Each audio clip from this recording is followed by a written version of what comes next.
This is Sam Christopher, writer of episode 1007, The Freelancer Part 2. You're listening to the Blacklist Exposed on Golden Spiral Media.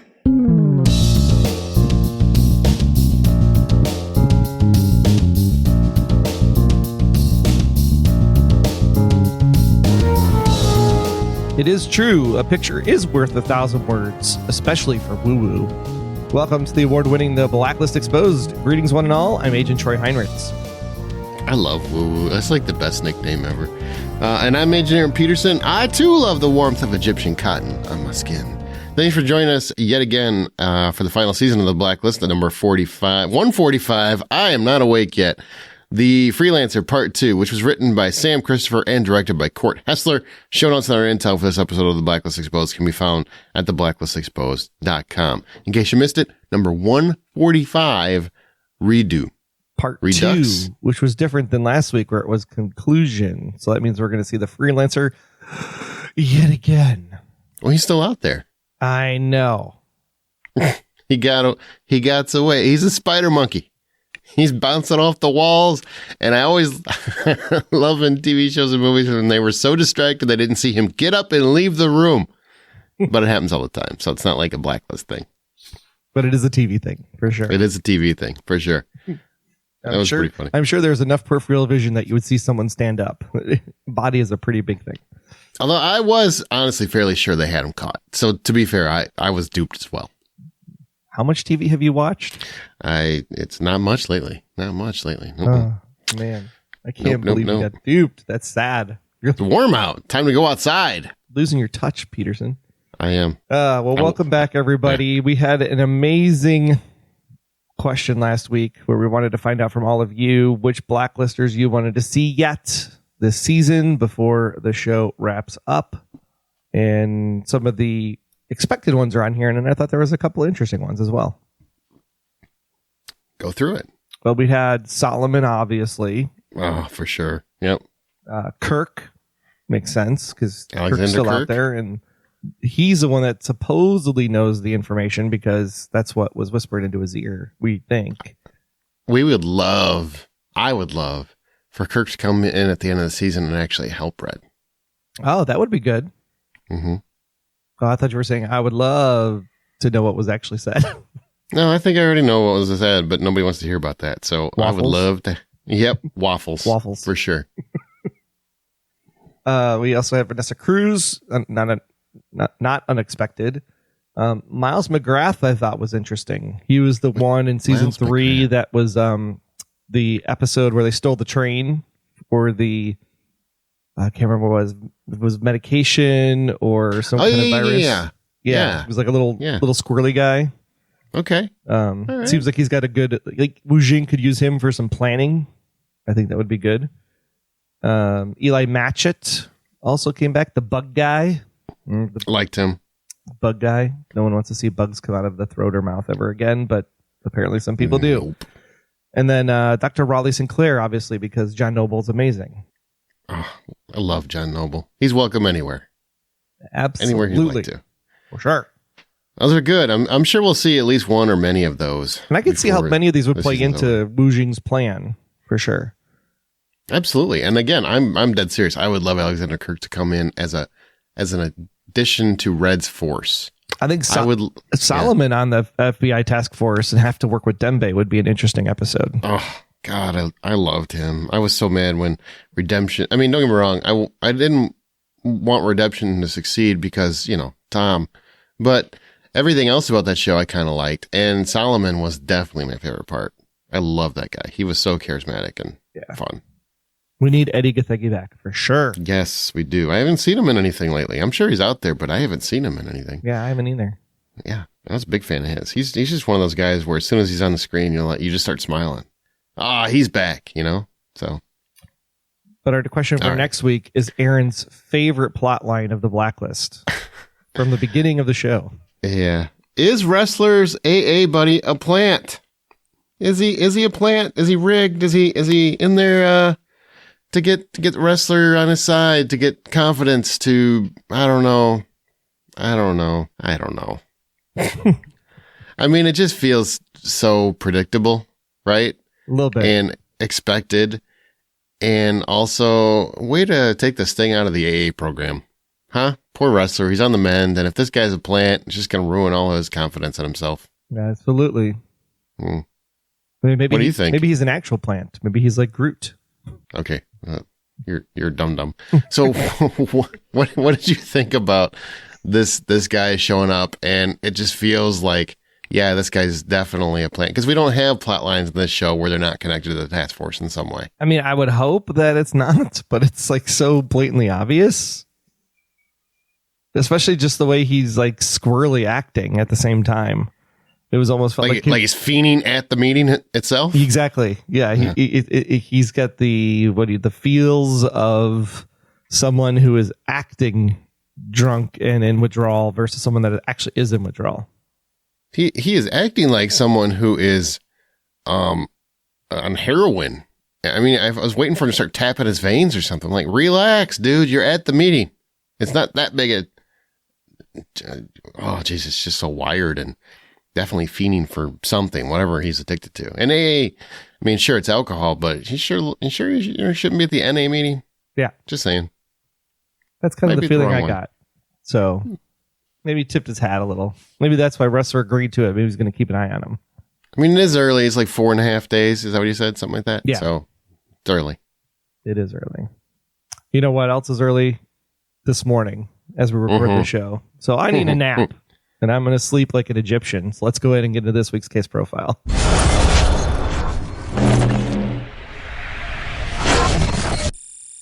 Sleep like an Egyptian. You like the Bangles? I do.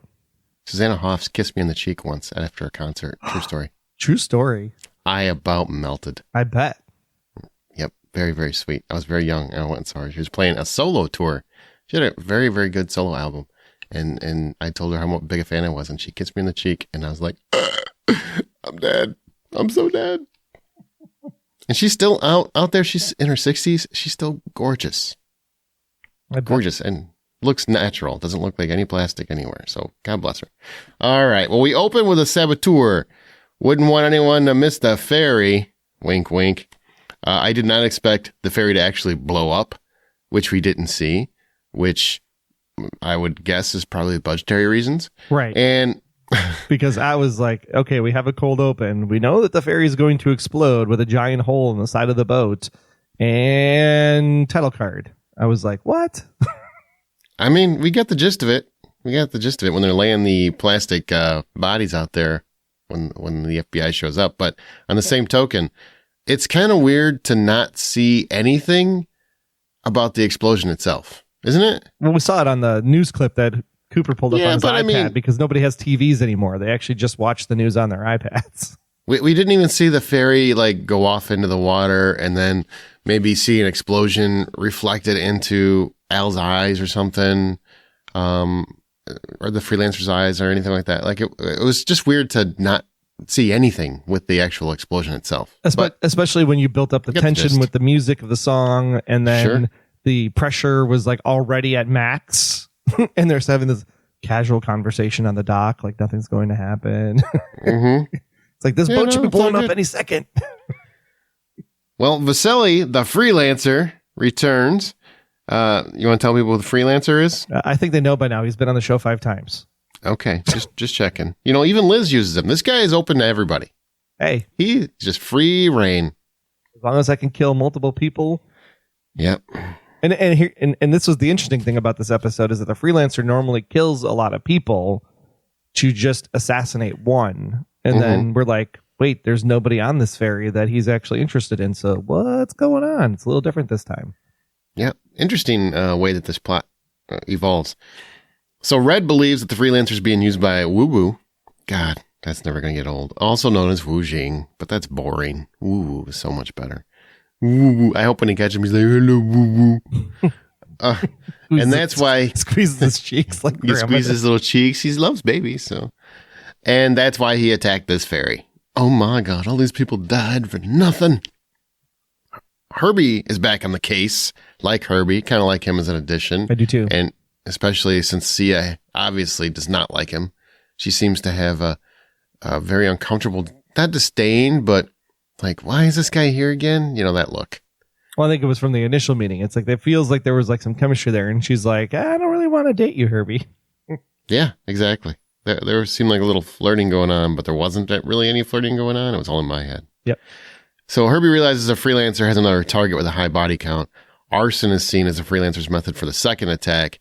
And we get another montage of questioning suspects. And once again, really don't see much of the actual fire. We get some smoke out a window. So you can tell final season budgets are cut a little bit. Yeah. That's how it feels. So, but it's fine. I mean, it works well. I mean, I get the gist of it. Yeah. You get the point without having the spectacle. Exactly. And Wujing has been trying to prove the link between the FBI and Red. So here's what this dude is doing. So Dembe finds a guy taking pictures. This paparazzi guy that he snapped at the beginning. Remember on the dock? And he's just like, hey, people are in pain and whatnot. And show some respect. Show some respect. That same photographer who took the picture with Red, Dembe, and Rojellios 6 years back, I believe it was. That's the guy that's here as well. And he wants confirmation of Red's relationship with the FBI I don't think he knows about the FBI connection, but he was hired by Woo Woo to get pictures of this connection so that we know. And his name's Keith Perry. He's a local photographer. And he ran that photo 6 years ago and said it was Reddington, and no one believed him. So what do you think about this take? This felt interesting. I like this take. Like I know we both agree that it's a little ridiculous. Woo Woo is going through all of this trouble just to prove this connection when he could just have probably taken him out already on, Rojellios' couch. But what do you think about the overall plot? I mean, the story construction concept, I think, is fine. This is one of those things where there was a picture from 6 years ago. Like, let's go ahead and dig into that a little bit more and maybe have that be the start of the episode and like come up with the picture, or if someone finds the picture, or, how is the picture tied into the past? And the fact that we didn't get to see the picture from 6 years ago feels like the un-blacklist part of this episode. But from a television perspective, I think the setup of we need to get photos in order to prove things, like that TV episode setup seems perfectly normal and fine. It just doesn't feel Blacklist. For you, it doesn't? No, it's a picture. I mean, we're chasing the freelancer as the blacklister versus chasing the photographer as the blacklister. It's like, yeah. We either need to pick one or the other, or we need something. It's always been about tying something back into Red's past, or we learn stuff about Red through the blacklister that we're chasing for the week. And we're not learning anything from Red other than Rojellios was around before. So then technically, since it was 6 years ago, that means he was already part of the task force at that time. It's not even like Red's past. Like, yep. It should have been like a past kind of thing. I don't know. Say that 3 times real fast. Pass? Yep. Well, it's an interesting dynamic. I just don't get the Wujing going through all this trouble just to prove this. I was really hoping blacklisters, and I get it, they're trying to tie it into the Wujing portion, but and it's not fair because it's what I want versus what we're getting, and you should never review anything based on what you want because it's not really fair, right? What you want isn't what they're doing. So I'm saying that full disclosure, I understand that. On the same token, I wanted the blacklisters to kind of just be told about Red's involvement, and they each come after him one by one. Right. I mean, if you want to have a collective at some point at the end, okay, but I was really looking forward to each one of them coming at him on their own terms and their own respects and kind of getting a greatest hits season. Yeah. That's what I was It's almost for. like what would have been better is if it would have switched its head, right? You can still have it feel like Blacklist. Do a cold open, you get some intel, you get the case info, almost like flip it. Instead of having that be Cooper and the gang, have that be Wujing and the Blacklister. Wujing is actually giving the intel to the Blacklister, and then the Blacklister goes after Red. Yeah, goes more directly after Red. Yeah. That's kind of what I was hoping for. But and Red and Red not knowing why. And then the whole season you're building up to what is the why, and then 2 to go, you figure out, oh, it's because Wujing has this information. Or the mid-season point, Yeah. right? And then the final season is Red going more on offensive or something. I mean, Monday morning quarterback, right? That's what this show, that's what a podcast does. Yeah, and it's just it's not us. some And ideas. it's not just us, right? It's us speaking for the fans. I mean, the fans have all had expectations up to this point, so we're not just speaking from our standpoint. Yeah. Right. Because for us, the show ended in season 8. Oh, you made somebody mad. Personally, All right, well, personally, the show ended in season 8. They arrive at Vasilio's third target. They catch him. But like I said, he's a spider monkey. He's bouncing all over the walls. He's ninja. He gets away from both Dembe and Ressler. Although they do eventually beat him down, but when they're distracted, he's out the door. But they save the apartment building in Arlington. So the Freelancer's still out there. There's also photos of the task force, as we see. They've got Ressler, they've got Dembe, and they've got Sia. So they've got all three of them. Don't have Cooper yet. They don't have Cooper. True. So how will they be used? Time will tell. But I do feel like here's your window for when Herbie is going to be effective, when Cooper's going to be effective, and kind of like diffusing this whole situation. What Aram could come back because they don't know who he is, it doesn't seem like at this point. Because he's kind of been gone since Woo Woo got back in. Right. So they don't really know about him, so he can come back into the fold, and I'm sure he will at some point soon. So there's some windows there. Yeah, you can make a whole episode like where you take Dembe, Ressler, and Sia off the task force, and you bring in Herbie and Aram and maybe somebody else, and I don't know what you're talking about. This is a covert site, but it's not anything to do with Reddington. Right. And none of the people you're looking for are here. You could play Ocean's 11 on that, for sure. Totally. Like a little bait and switch. All right, well, then we get to the end of the episode, and 3 months earlier, so we get the 3 months earlier and the current day, all in the same, back to back, all in the same scene. That was a little odd. That is the first time I've ever seen that in television. Yeah, that was interesting. All right, so 3 months earlier, Wujing wants to hire a fellow who's part of the, he's a mercenary, part of the Fisker army that from last season when Marvin Gerard hired him to take out Red. It says, show me proof and then we'll talk. And the proof has finally arrived. He shows him the proof. 2 minutes later. Yeah, 2 minutes later. Yeah, right there in the same scene. It's just 3 months later, but same scene, basically. So when they're shooting this, like inside baseball, when they're shooting this, right? They just ran outside, grabbed different costumes, did the same thing, same day, right? Yeah. You just know it. Yeah. I just think that's funny. So this rando dude worked for Henry Fisker, who's the head of the Fisker army that Marvin Gerard hired last year. And I want to say, I don't remember actually seeing this guy anywhere. They just mentioned Fisker. So I remember Fisker to a degree, but very vaguely. He wasn't that memorable. But this guy, I do not remember. So if he was part of I don't remember that. I'm sure he was. I just don't remember it. Do you remember him? I didn't even bring a bell to me, to be honest. I remember there was the whole episode where they were trying to escape. I think that was in season 8 with there was a group of whatever you want to call it, the mob or something that was chasing them down where they were trying to get out of that secret safe house, but that wasn't in season 9. And then as I was playing back thoughts of season 9 and Marvin Gerard, I'm like, I can't think of where anything came up where there was a mercenary army. I think it was near the end of the season because they went after Red himself. I think they went after Red himself. Which is possible. They just had goons, right? Like these. These were the goons, Fisker was the guy. Fisker was the guy that was in charge of everything. So he was the blacklister, but he was not that memorable, right? And he wasn't actually a blacklister. He was just the goons that were chasing Red that episode. I don't know. Did he get a number? I didn't look. I don't think so. Maybe he did. All right. So begs the question, why does a mercenary need photo proof? I don't understand this. Dark Mercs just hired like the biggest paycheck wins. Isn't that just how it works? That's exactly how it works. Hey, how much are you going to give me? Because the other guy's giving me $1 million. You're going to give me $2 million and I'll work for you. That's standard Merc protocol. I will say, or NFL quarterbacks. Maybe they didn't want to go up against Reddington again because it's not worth it to them until they found out he's dirty. And he's the reason their boss got arrested. Maybe. Stretch.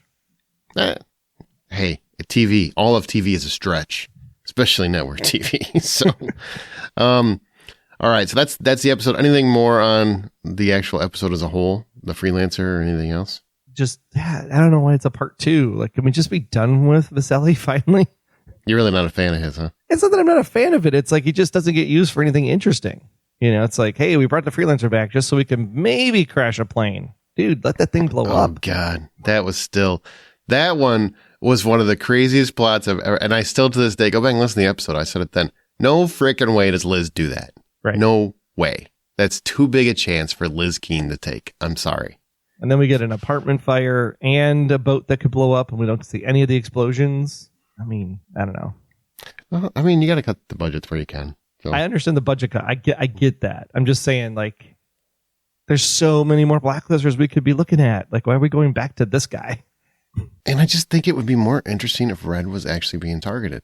Although I got to say, watching this season, it's not as fun seeing Red be targeted. So it would be kind of, because he feels like a sad guy and looking for a retirement home, right? I mean, just wandering around, sleeping on couches and just wandering on trains. He doesn't really seem like the sexy, flashy Reddington of years past. Yeah. And let me tell you, I mean, we had the whole like Red's illness thing that magically got cured because of the time jumps or whatever. Hey, that's how illnesses work. If I don't find out what the hell this thing is, the construction project that's happening and what's getting built before the season is over, I don't care who Red is. I just want to know what the construction project is. He's going to buy some linens from there, right. For sure. Yeah. Thanks for Julio. Okay. Well, let's get into characters. We get some character moments here. And we get 3 songs this week. 3 songs. That's why we didn't get explosions. During the cold open this week, as Vasily goes to work on the engine room of the ferry, we hear Time Is Off, a collaboration by Flash Sendeic and Neoni. And then as the ladies are tending the Egyptian cotton sheets, as Red arrives at Rojellios' place, we hear Rondo Alla Three by David Stienberg. And as Ressler and Dembe question the entire 9th floor after the fire, we hear Smile With Your Teeth by the New Mystics. And if you like these, which I totally dug the Smile With Your Teeth song personally, so if you like those, you can get those over on the playlist, both Apple and Spotify, on our website. The links are there over at theblacklistexposed.com. All right. Other character moments. There wasn't a lot of character stuff, but there's some. Dembe, like I said, he wasn't a fan of that reporter. He's not a fan of the paparazzi. Tells that guy to show some courtesy and respect. Those people are in pain. I did kind of like that moment, even if it felt pretty telegraphed, like, oh, I got to pay attention to this guy. But I was focused more on the lady at that point. Yeah, because I thought the lady might have actually been the photographer or the person that was going to be the thing, right? Because it felt... Yeah, I thought she was hired by Wujing in some way. Yeah. I didn't know what, but yeah, there was some connection. I didn't quite catch the photographer pushing her. It felt like she kind of pushed her way through. It wasn't like a full, like... Yeah. There was enough there to throw off a distraction until the photographer clearly then stood up and took a picture, and I was like, oh, it's that guy. Okay. I'll put it this way. I had no empathy for whatever her loss was, and then I felt bad because I didn't have empathy for her loss because I thought she was a plant. Turns out the plants go to AA, most likely. Most likely. Who knows? He also had, I think, my favorite line of the show where somebody said, you're on the straight and narrow, and the Dembe says, it doesn't feel straight or narrow. I like that line a lot. Yeah. I like that. The wisdom Dembe throws out is amazing. Yeah, love Dembe. And he notices Ressler's year chip, so he knows that Ressler is a year sober and was very proud of him, like a great partner should be. Yeah, I like these two together. Like, I'm still saying we can do that Ressler buddy cop show with his brother and Dembe. I think that'd be fun. And you know what? I will say this on the record. You ready? For this hot take? I don't know if it's a hot take or not, but I'm a fan of both guys, right? Especially Ressler's hair. Still didn't move this entire episode. Of course, there's no real action, but still didn't move. I think Hisham has developed into a better actor than him. I think when you put them up side by side, like they do in many of these episodes, Hisham has really performed. Like he's really become a very good actor. And It's funny because he started as very much a background character. Well, his character wasn't even supposed to be long term. That's what I'm saying. He was basically like a short-term background character. Yeah. And I mean, he's picked up the heart of the show, if you will, that Aram always carried. Yeah, I felt like last year when he was part of the FBI, it was kind of like, this is weird. Now it feels. No, it's still weird. No, it's still weird. It doesn't make sense at all. But I still love Dembe. So, but this year feels more like he's fitting into the role as an FBI agent versus a former Red investigator working in the FBI. Absolutely. Yeah. Just come a long way as an actor. Really, really impressed with him. Herbie is apparently, I like Herbie too. Herbie's fun. I love Herbie. He reminds me of the Alias character, Mitchell. Oh, yeah. Yeah, I could see that. Mitchell? I could see that. Mitchell? I don't remember if his name was Mitchell. I'm trying to blank. The nerdy guy. I know who you're talking about. The tech guy.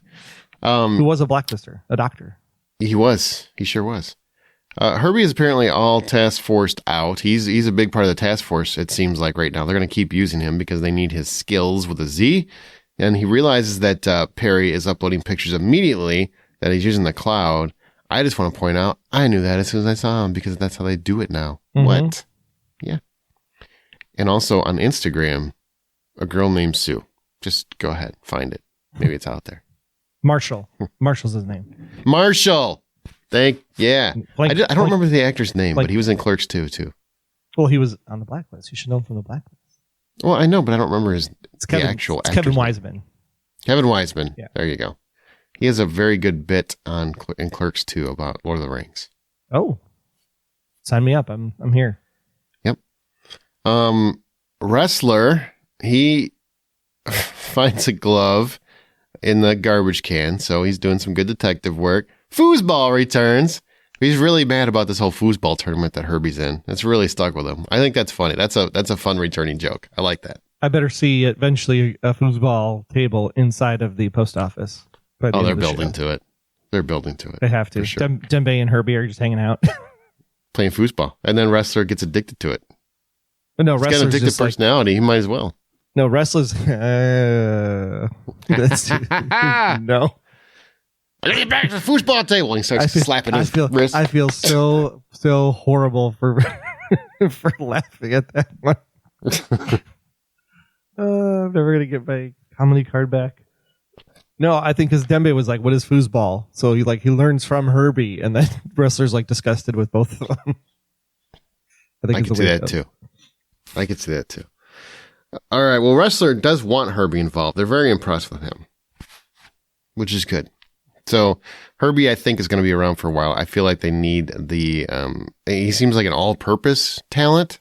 He's apparently good at all things. I mean, he can do tech help. He can do apparently lab results. He's probably going to do some DNA testing here soon. Who knows?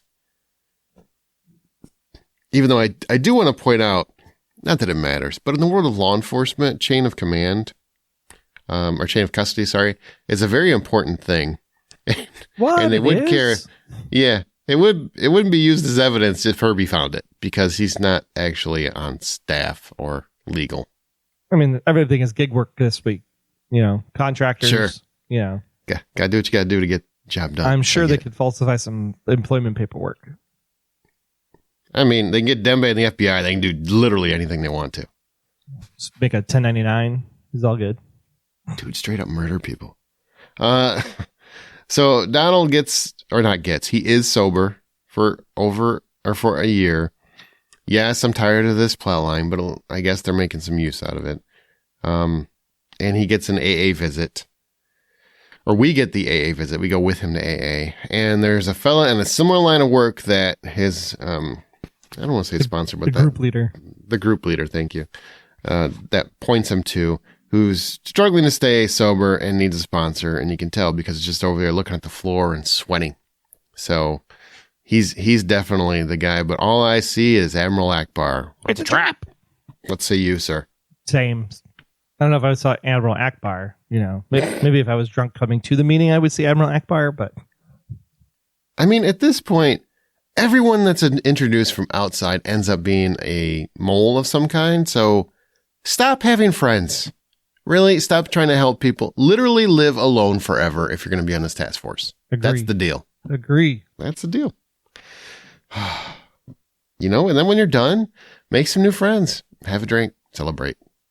No, this would be technically... I was just kidding. That's not funny. That's not funny.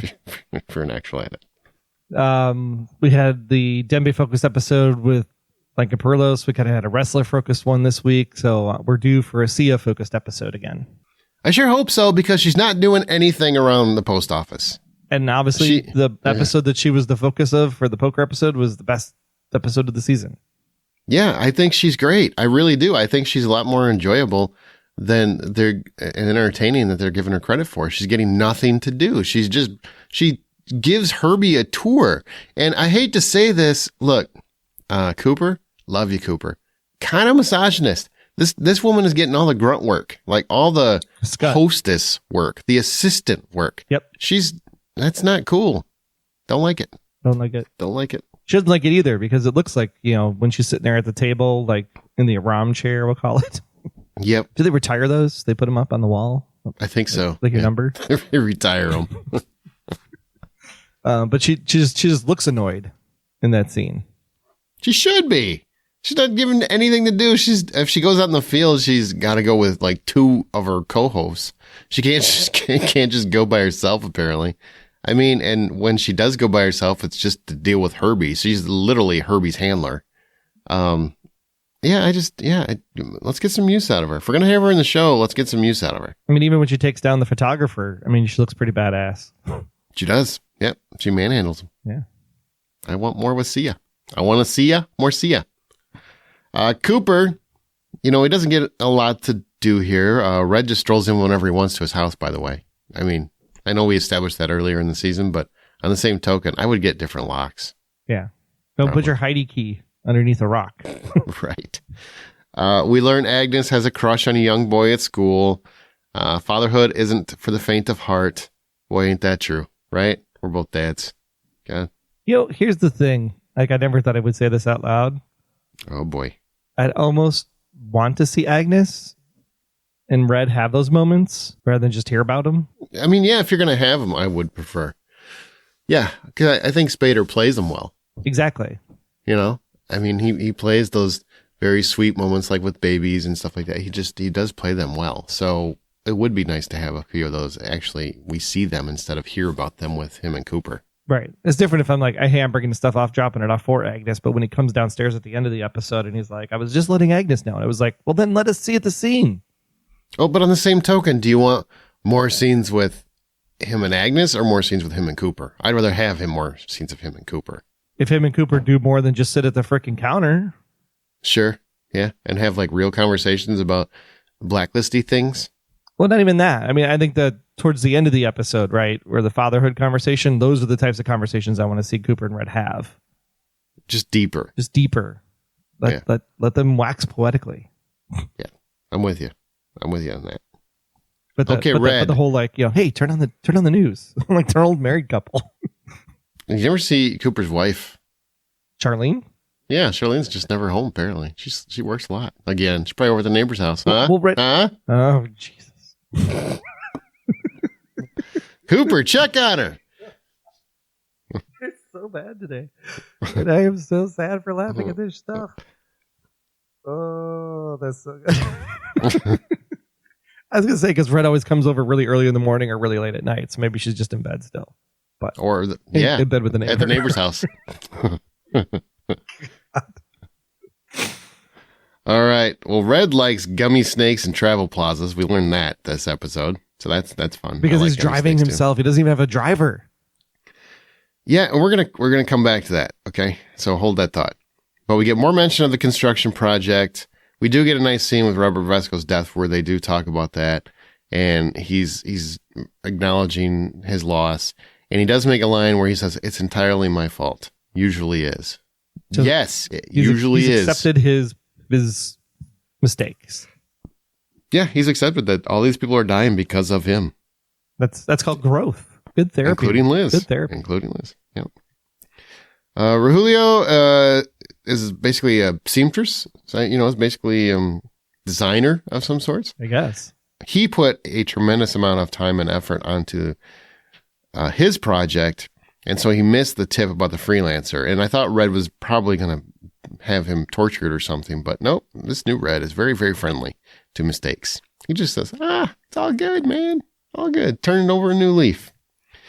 So that brings me back to Red and the the whole idea of him being, I don't know, poor, I guess.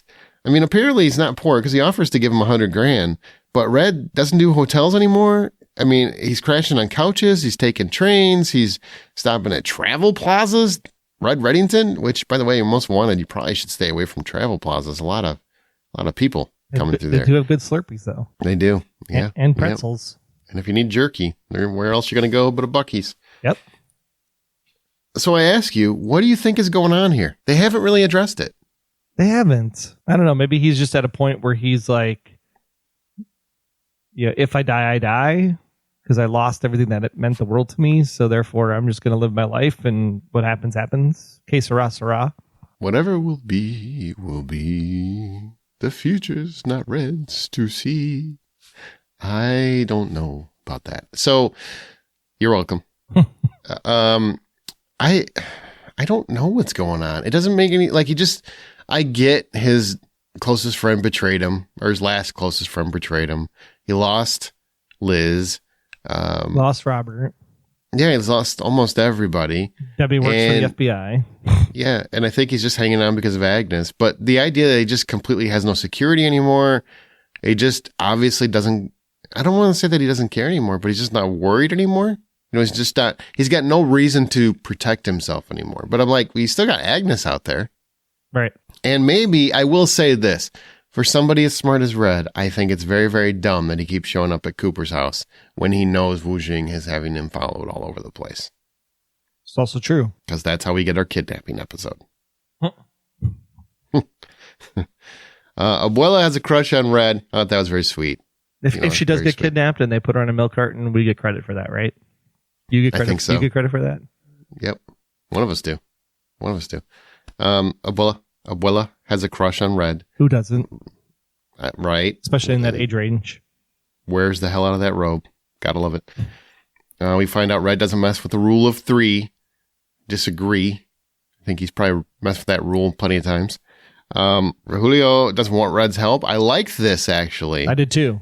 Yeah. Wants to achieve his dream on his own terms. And Red respects that. Doesn't try to push him. So I love that. I thought that was great. Rojellios also not stupid. He's like, I don't want you around anymore.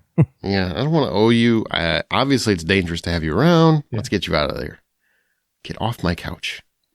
And we're not getting any younger, Harold. Oh, that was sad. And that's the episode. No big reveals.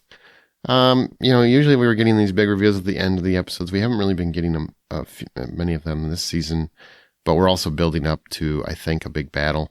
Hey, but at least one thing that was Blacklisty this week is that they resolve things quickly on the show. Absolutely. So we know exactly what the photographs were for. Absolutely. And I'll bet you next episode we'll find out about Ressler's AA buddy and if he's a mole or not. If they're going to spend more than 5 seconds on that plot line, he's a mole. If they spend more than 5 seconds on that plot line, it's like where everybody's going to be like, why are we doing this? Yep. Yep. As long as it doesn't drive him back to the bottle. Because then I would probably be angry. I would just be like, okay, come on. Then Sia finds him, just like Park found him. They exchange pee-pee in the bathroom again. Yeah, and at some point they're going to make out. That was still a weird episode, too. All right, we want to take a second to say thank you to those of you that are supporting the show. Hang on, we got a little bit left. By going to Patreon, that's Patreon, patreon.com/theblacklistgsm. Special big thanks to our honorary blacklister, Patricia. Also, special shout out to our task force members, Marilyn, Cindy, Jacob, James, Jens, Joanne, Johnny, Justin, Karen, Catherine, Richard, Sharon, Lacey Ann, Vanessa, Emily, all official task force members. Thanks to all of you for supporting the show.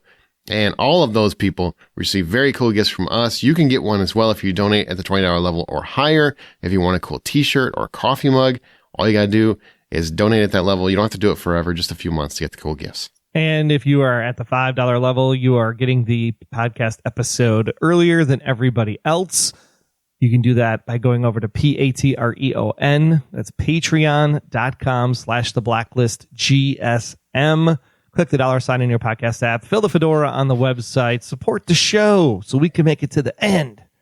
And you can get all the intel from us before anyone else. Thanks so much. We'll be back with your thoughts on this week's episode right after this. Hey there, fellow podcast listener. Do you love video games but are tired of the negativity surrounding most podcasts? Why not give The Gaming Outsider a try? We set ourselves apart from other video game podcasts by including our community in the discussion on games as much as possible. And hey, we'll never charge you to be part of the show. We pride ourselves on being an inclusive, family-friendly show while discussing industry news, the games we've been playing, and a weekly topic centered on gaming both new and old. So check out The Gaming Outsider at the same location you're listening to this fine program, or check out our website, thegamingoutsider.com. And remember, there's no such thing as a bad game, just games that aren't for you. Hi, it's Megan Boone, and you're listening to Blacklist Exposed on Golden Spiral Media. All right, here's our special agent intel, some thoughts from the fan community on this episode and the past one. Eliana, amazing episode, and it started with a song. That had to make you happy. It totally made me happy. I was just, the sad part is that the fans are actually noticing it as well.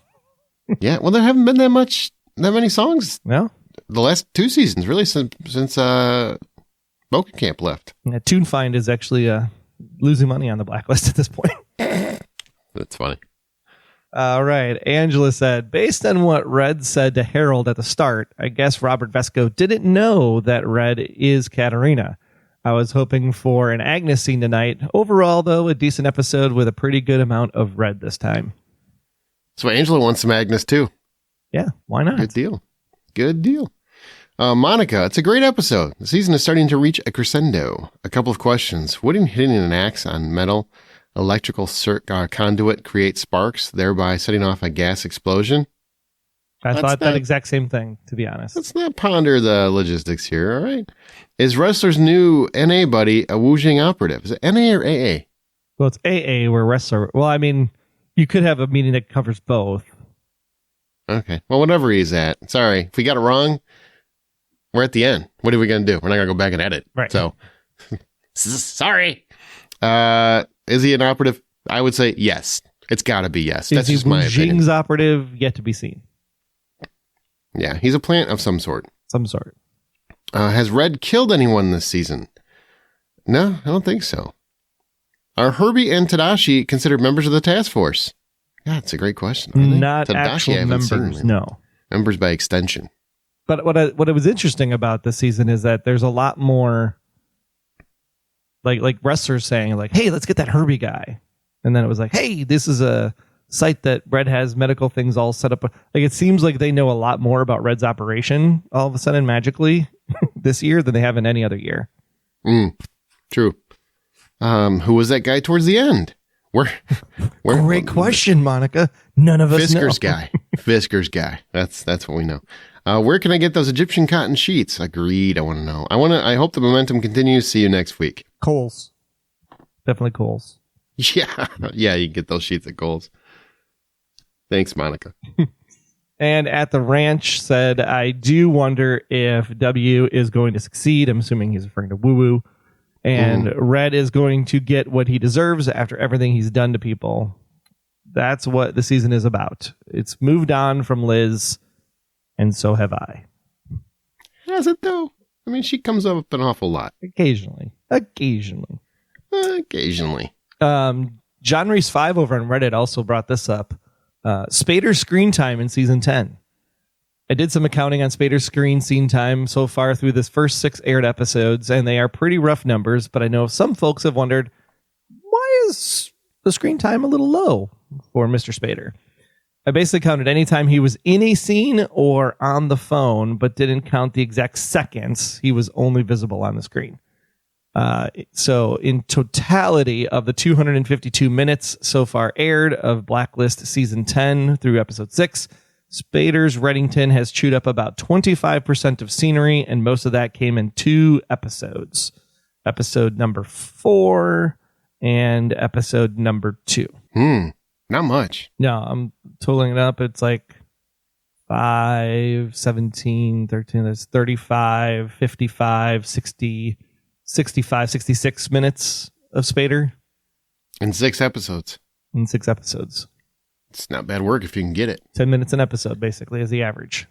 And you get a little bit more here, I would think. But a little much. more, but he's still not doing anything. He's become Cooper. He just barks orders, calls people on the phone, eats gummy worms, visits Agnes. Yeah, we need to get Red out there doing stuff. doing stuff. Show some enjoyment in this. Show, some panache. Something like that. Interesting. Well, that's going to conclude this discussion. So now is the time to recommend the Blacklist to your friend, your enemy, or your neighbor. And when you do, also recommend that they listen and subscribe to the great Blacklist Exposed podcast. All the case profiles can be found at theblacklisexposed.com and everywhere these great podcasts can be heard. For more great Aaron and Troy hijinks, you can follow us on social media. I'm at Troy Heinrichs. He's at Aaron Smirks. Together we are at the Blacklist GSM. And don't forget, we also do the other podcast, The Hollywood Outsider. So make sure you check that out and hear us talk about 1993 movies this week. It's going to be a blast. Yeah, we're going to have a movie battle royale. Find out what the best movie of 1993 is. I think we probably, I know some big ones were in that year, but maybe we'll have some surprises. You never know. Jurassic? It feels like the easy win, right? Yeah. Feels like the easy win, but is it the right one? You'll have to listen to find out. That's right. Big thanks for listening to this show. Don't forget to answer our profiling question. Is the plant, or I'm sorry. A ficus.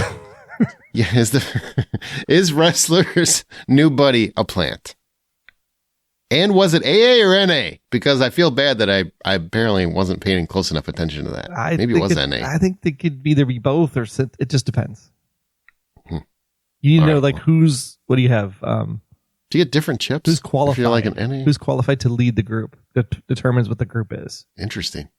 That's my hot take. I really should have paid more attention, but as soon as that plot line comes up, I'm just like, ah. I actually sent a note to Aaron. I was like, you're going to love Ressler this week. It's like just one step below Tom coming back from the dead. Okay, so that's going to do it for this episode. Everybody have a wonderful week, and we'll talk to you next week. See ya. Until next time, I'm Agent Troy Heinrichs. That's at Troy Heinrichs on Twitter. And if you want to learn more about me, just visit, about.me/Troy Heinrichs. And I'm Agent Aaron Peterson. You can hear me talking about movies and TV on the Hollywood Outsider podcast, as well as Remake This Movie Right. We are available at thehollywoodoutsiders.com or on Twitter at 5popcorn. Be sure to subscribe, download the app, submit your feedback, but most importantly, keep yourself off of The Blacklist.